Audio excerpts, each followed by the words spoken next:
বাংলাদেশে সবচেয়ে বেশি রপ্তানি করে কোন দেশে? ক চীন, খ ভারত, গ যুক্তরাষ্ট্র, ঘ যুক্তরাজ্য। বাংলাদেশে সবচেয়ে বেশি পণ্য রপ্তানি করে চীন, অর্থাৎ বাংলাদেশের আমদানির সবচেয়ে বড় উৎস দেশ হল চীন।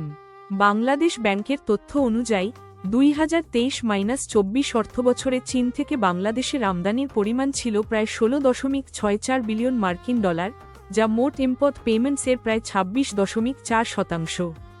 একই সময়ে ভারত থেকে আমদানি ছিল প্রায় 9.00 বিলিয়ন ডলার বা 14.3%, ফলে ভারত ছিল দ্বিতীয় বৃহত্তম উৎস। আরও সাম্প্রতিক 2024-25 অর্থবছরের সরকারি হিসাবে একই অবস্থান বজায় আছে।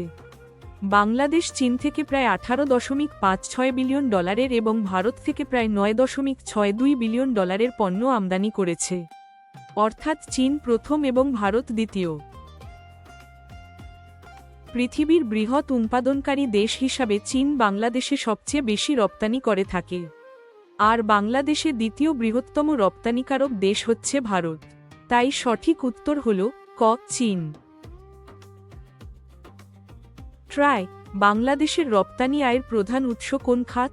ক তৈরি পোশাক, খ চা, গ পাট, ঘ চিংড়ি। আনসার ক তৈরি পোশাক।